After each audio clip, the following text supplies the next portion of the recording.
The government of Ukraine has ruled out surrendering the battered city of Mariupol to Russia.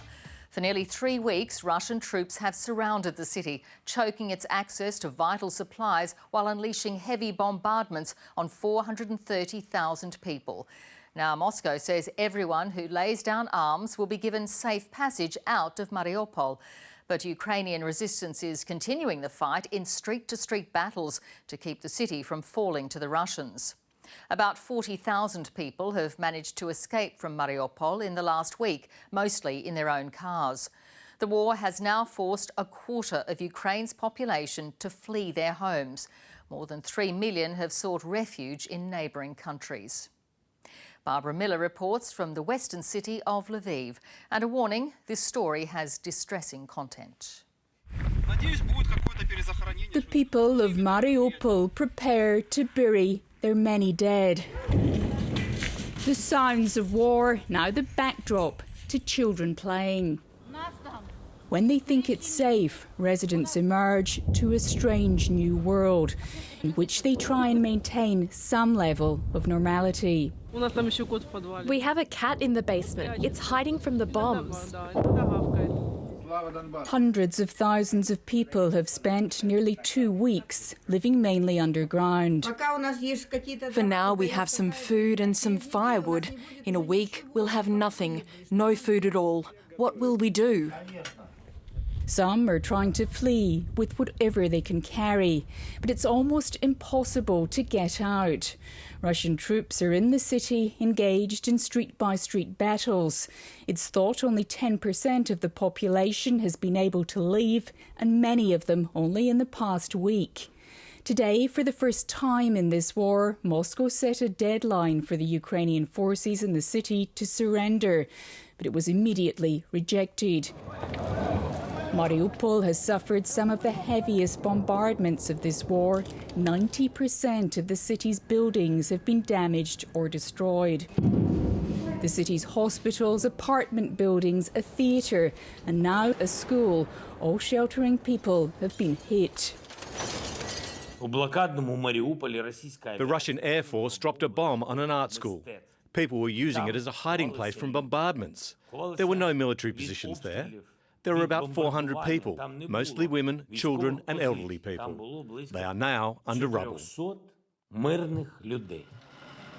These are few of the victims of the war in Mariupol who have managed to escape.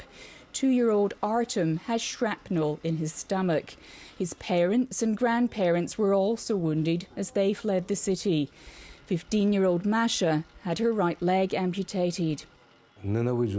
I hate Russia. The girl who lost her leg was so traumatized she wouldn't eat or drink for days.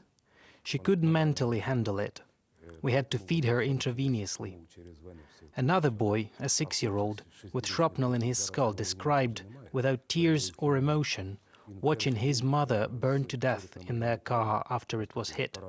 So far, the kids' hospital here in Lviv hasn't seen many casualties from the war, but that could change with the growing toll on children. 115 have died since the invasion began. More than 140 have been injured. 2 strings are missing, but alongside his phone, it's all 15-year-old Andrei has. His mother was killed in an explosion when they were driving out of a village near Cherniv. I crawled off the main road as I heard gunshots. Sometimes I shouted. It was very cold as I was barefoot. In a suburb of the capital, Kyiv, firefighters reach people trapped under the rubble of a shopping centre. CCTV captured the moment the shell hit. Civilians, it appears, once again being targeted in an increasingly brutal war. Barbara Miller, ABC News, Lviv. And Barbara Miller joins me now. Barbara, what do the latest developments mean for the prospect of evacuations from Mariupol? Well, the Russians had said were the Ukrainians to lay down their arms in Mariupol by 5 o'clock Moscow time this morning, they would allow 2 corridors to be established out of that southern city. It now appears that, given the Ukrainians rejected that offer, that is now off the table. A number of agreements have been reached on getting people out of other besieged cities, but not out of Mariupol. As we heard there, many of the people who have managed to escape the city have done so on their own steam and at great risk. And the ones who've made it here, as far as Lviv in western Ukraine, tell some pretty horrifying stories of the conditions that they endured there. But despite all that, Juanita, there is strong public support for the Ukrainian forces continuing to try to hold Mariupol. There's a visceral animosity towards Russians here, many people referring to them as the fascist invaders, and they certainly, at this stage at least, want their troops to keep fighting. Barbara Miller reporting there.